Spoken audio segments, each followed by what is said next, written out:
آیسان چی کار میکنی؟ مگه دیوونه شدی؟ بندازش. داری چی کار میکنی آیسان؟ آیسان سب کن آیسان، میخوای چی کار کنی؟ لطفاً.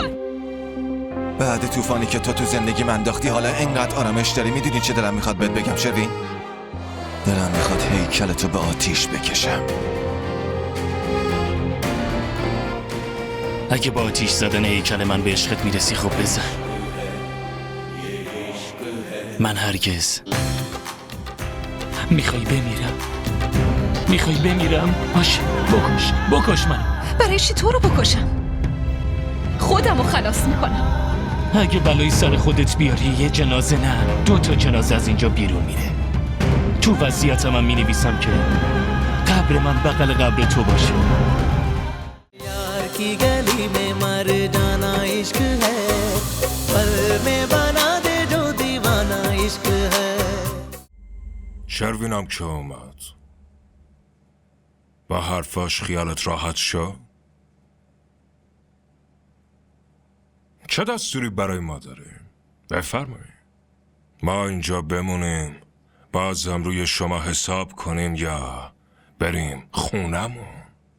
ببین نصیر، من خودمم خیلی ناراحتم. مگه نشنیدین بهش چی گفتم؟ بهش گفتم که از این خونه و ارث محرومش میکنم.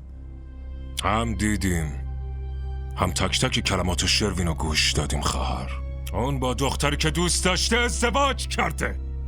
دیگه این حرفایی که میزنی چیه؟ بگو ببینم. وره تو خواهر منی.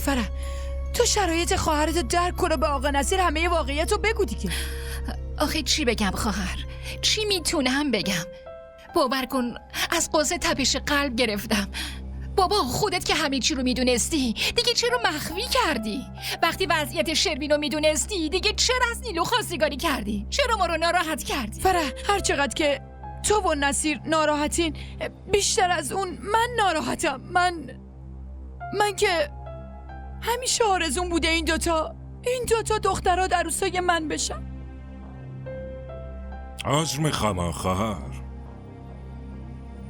ولی دیگه این آرزو رو به گور ببر. روشم یه سنگ بزرگ بذار، چون دیگه دخترای من عروس این خونه نمیشن. نه شما عمو یه لحظه ببینید من چی میگم. بذارید ما ازدواج کنیم. من که اشتباهی نکردم. پسرم تناب پوسیده همه رو میکشه ته چاه. اینطوری بهت بگم که تقاص شروینو هممون باید پس بدیم. بابا عمو نه عمو یه لحظه صبر کنید ببینید چی میگم.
بعد طوفانی که تو زندگی من انداختی حالا اینقدر آرامش داری. میدونی چه دلم میخواد بهت بگم شروین؟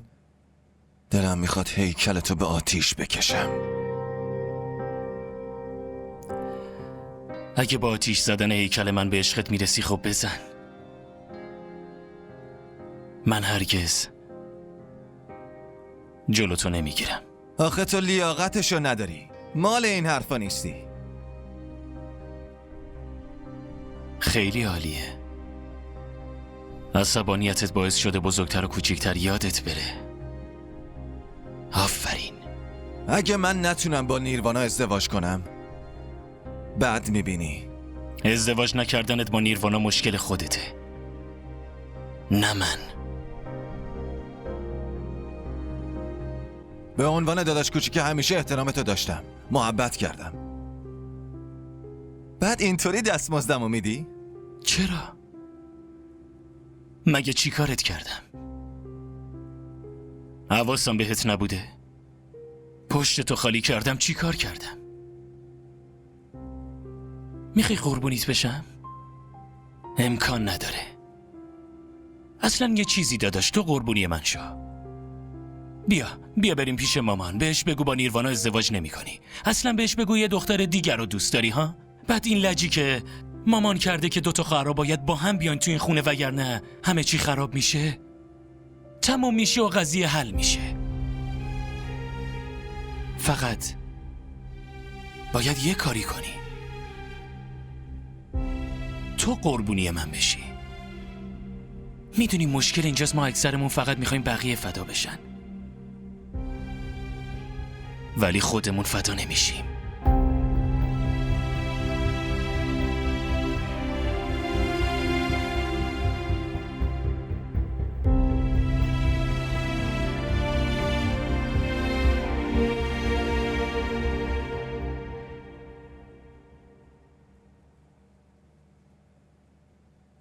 اینقدر ازم بدتون اومده که حتی نگاه هم نمی کنین؟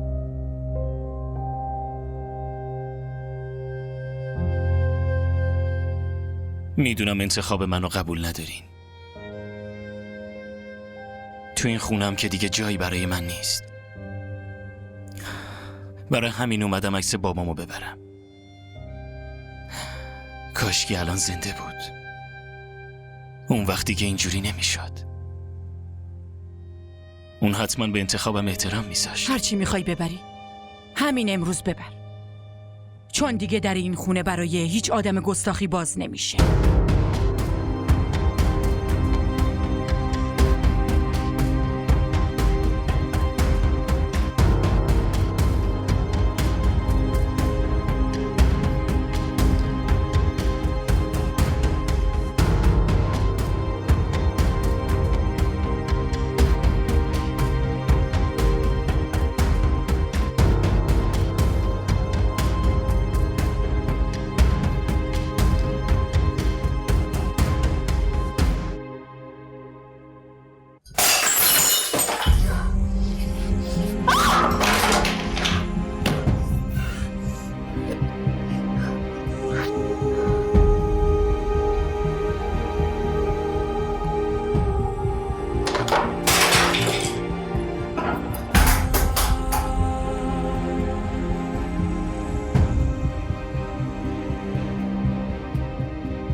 تو میخواستی زندگی کنم، آوردیم اینجا که زندگی کنم. چقدر کیف میده وقتی تو همین خونه میبینی که باختی. اینقدر اذیتت میکنم که بالاخره خودت به باختت اعتراف کنی.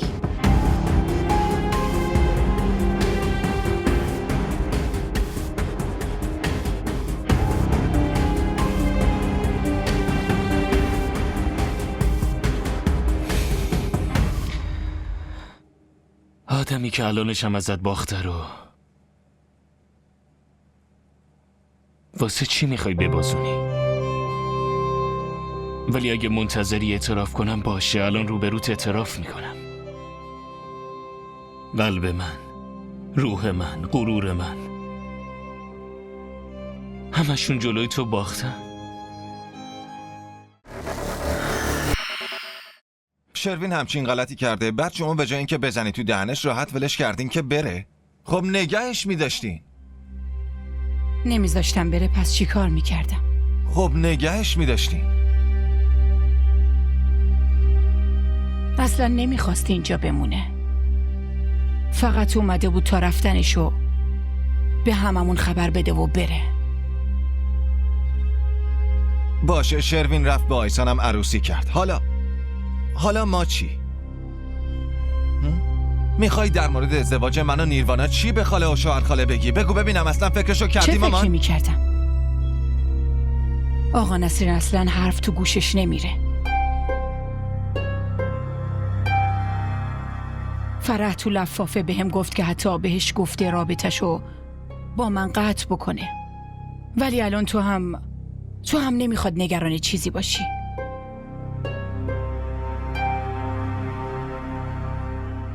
من میدونم که چطوری فرح و راضیش بکنم. اون خودش با آقا نصیر حرف میزنه. قلق آقا نصیر دست فرحه. فقط عجله کن مامان. یه طوری نشه که خودم حسابشو برسم. درستش میکنم.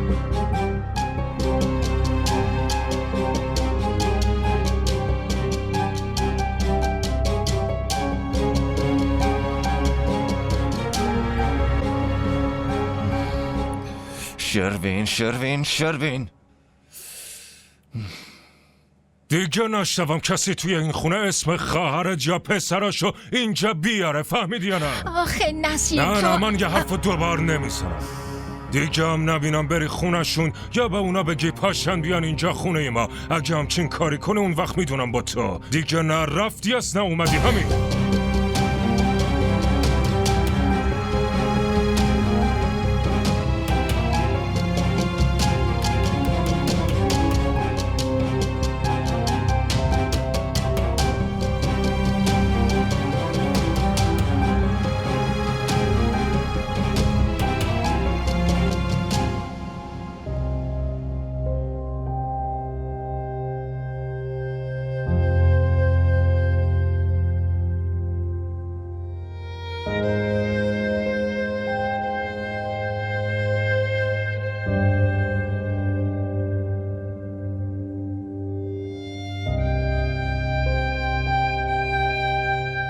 هرچی میخوای ببری همین امروز ببر، چون دیگه در این خونه برای هیچ آدم گستاخی باز نمیشه.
غذا که نخوردی؟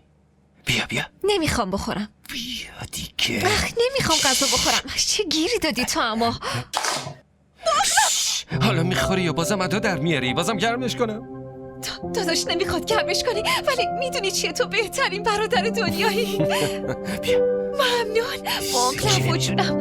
اگه ماما ببینه چی میشه؟ نگو دیگه، بخور فقط. تو هم بخور. چطوره؟ عالیه.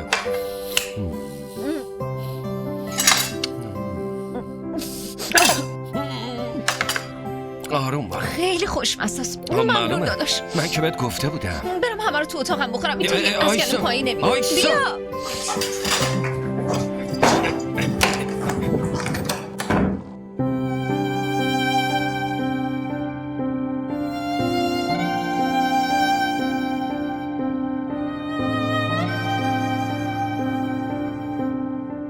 هیچ وقت فکرشو نمی کردم که تو با همون همچین کاری بکنی و اینطوری آبرومونو ببری. واقعا دلم میسوزه برای ذوقی که اون روزا از تولدت داشتی. اینو از ته قلبم دارم میگم.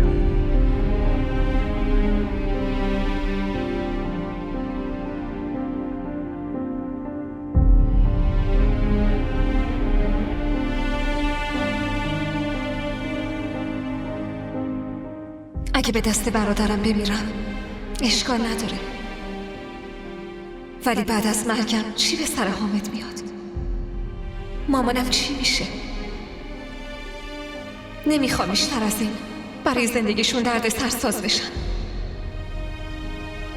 برای چی حامد به خاطر من بیفته زندان؟ من باید خودم بمیرم.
آیسان چی کار میکنی؟ مگه دیوونه شدی؟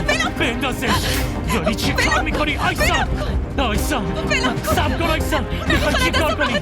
لطفاً چی داری میگی؟ وایسا ببینم. میخوام از دستم خلاص شد. ولم کن.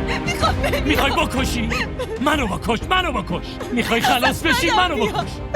ازت بدم میاد. ولم کن. اگه متنفری کل عمرت متنفر باش، ولی همچین کاری نکن. وایسا آیسان وایسا.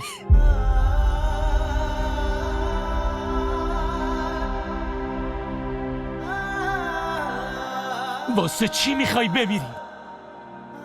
برای اینکه زندگی و زنده بودنم و جهنم کردی شروین. من همچین زندگی رو نمیخوام. این زندگی فقط خفته. تو به زور با هم عهد کردی مگه نه؟ فکر کردی خیلی قهرمانی؟ اشتباه خیلی بزرگی کردم که از مرگ نجاتت اگه از دادم. مرتلم انقدر خوشحال میشدی خب چرا نجاتم دادی؟ میذاشی بمیرم. منم از همین ناراحتم که چرا نذاشتم بمیری. تو که هر چی خواستی به زور به دست آوردی دیگه. من در اصل از دست خودم عصبانیم که عاشق یه آدمی مثل تو شده بودم. من از خودم متنفر شدم که چرا عاشق تو شده بودم.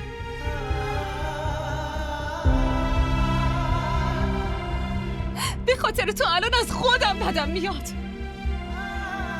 ببین من شرایط تو درک میکنم که پدر تو از دست دادی و همه خانواده تو رو مقصر میدونن. اصلا همچین چیزی رو نمیخواستم. من همه چی رو درست میکنم. فقط یکم بهم وقت بده. نه هیچ علاقه ای به حرفات دارم و نه باورت میکنم. میخوای بمیرم؟ باشه بکش منو. برای چی تو رو بکشم؟ خودم رو خلاص میکنم. تا یه ذره به خاطر عشق تو تنبیه بشم. بعد از منم بشین یه عمر به این باختت زار بزن و زجر بکش. فکر کردی که وقتی بمیری برات زار بزنم؟ اگه بلایی سر خودت بیاری یه جنازه نه 2 تا جنازه از اینجا بیرون میره. تو وصیتم هم مینویسم که قبر من بغل قبر تو باشه. بمیری هم ازت جدا نمیشم.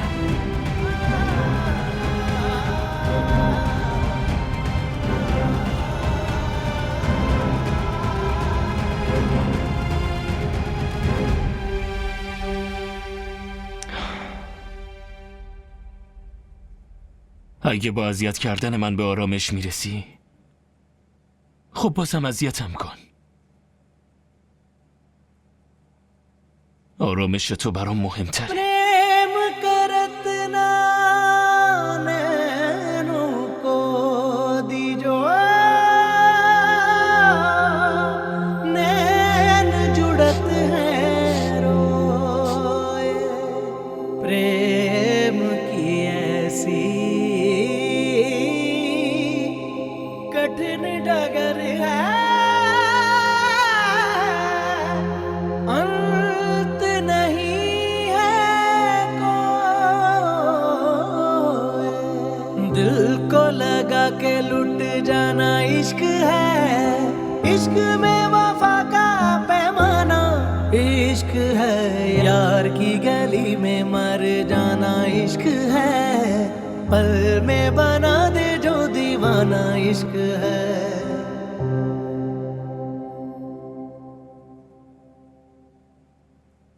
درسته وصلتمون سر نگرفت، ولی خیلی از رفتن عمو ناراحتم. برای همین اومدم. کار خوبی کردی. البته یه مقدار استرس داشتم. به این فکر میکردم که نمیدونم از اومدن من خوشحال میشن یا نه. چرا همچین فکری کردی؟ تازه این ماییم که باید ازت خجالت بکشیم. بدون عقد، بدون عروسی، شب مراسم برگشتی خونه.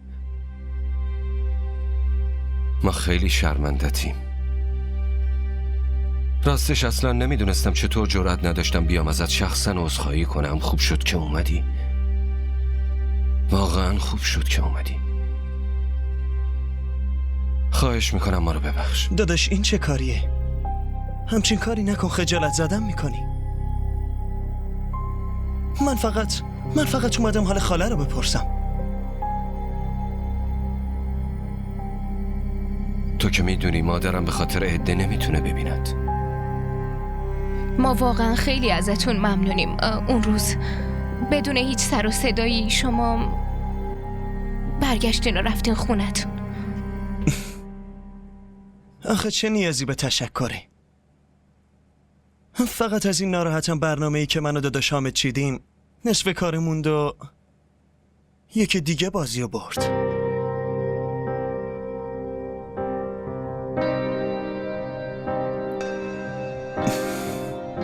حالا خبری هم شد یا نه؟ عارف لطفاً نمیخوام حرفی راجبش بزنم. خب درک میکنم. این اصلا غم کمی نیست، ولی بالاخره یه راهی هست دیگه. عارف این قضیه هیچ راهی نداره. اشکالی نداره، آیسان هم خونته، ولی شروین نباید همچین کاری میکرد. اونطوری که موقع فوت عمو خودتو کنترل کردی قابل تحسینه. آفرین بهت. اگه من جای تو بودم زندش نمیذاشتم. ولی خب معلومه به خاطر خواهرت باید... اون خواهر من نیست، دیگه هیچ نسبتی نداریم. اون برامون مرده.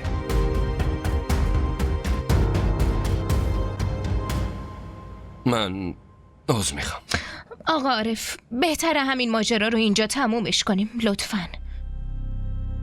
حامد به سختی داره این موضوع رو فراموش میکنه، ولی باز یکی میاد و دوباره یادش میندازه.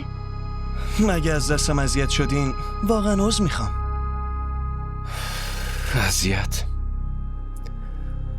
اذیت یه کلمه کوچیکه. این ننگ داره ما رو نابود میکنه. من درکت میکنم.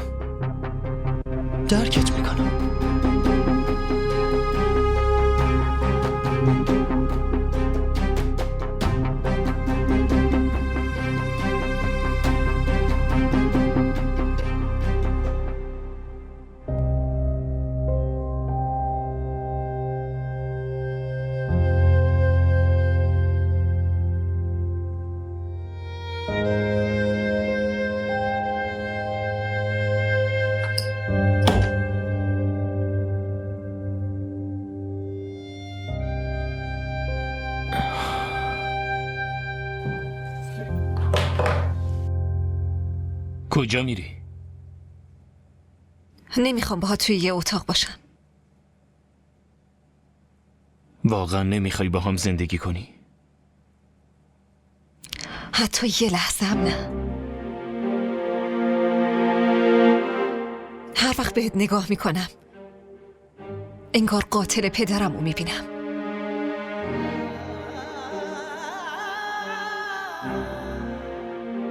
تو میخواستی زندگی کنم، آوردیم اینجا که زندگی کنم.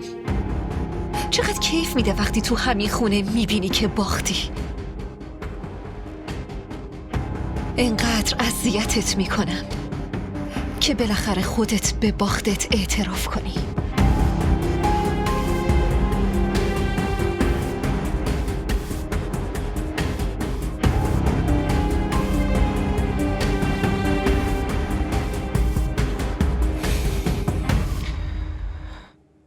آدمی که الانشم ازت باخته رو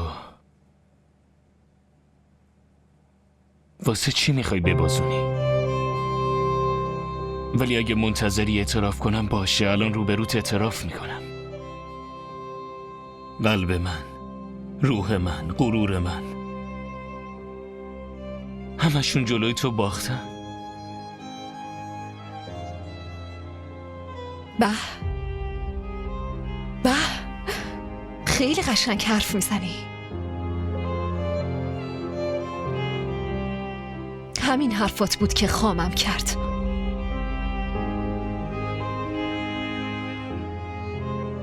اشتباه فکر کردی. نه من عوض شدم نه عشقم،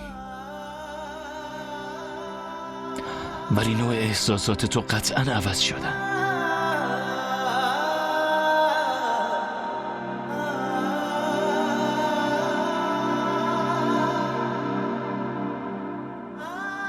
تو بخواب، من میرم رو کاناپه میخوابم. از اولم نباید میومدی اینجا. اصلا برای چی اومدی؟ به خودم اعتماد دارم، نیازی ندیدم نیام. نه درسته، تو از خودت مطمئنی. منم که بهت اعتماد ندارم.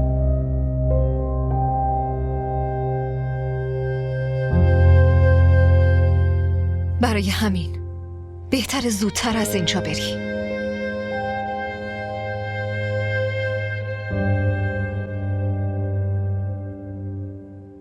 برو. जिंदगी क्या थी कि जीने की तरह जी न सके, जिंदगी क्या थी कि जीने की तरह जी न सके। गम के झोंके थे जो सांसों की जगह चलते रहे, साथ रह के भी जलाती है जुदाई ऐसे, जैसे दीवाना कोई इश्क की आतिश में जले। बस में न हो जो कर जाना इश्क है, बस में न हो जो कर जाना इश्क है। जाके उधर से लौट आना इश्क है, यार की गली में मर जाना इश्क है। पल में बना दे जो है यार की गली में मर जाना इश्क है पल में बना दे जो दीवाना इश्क है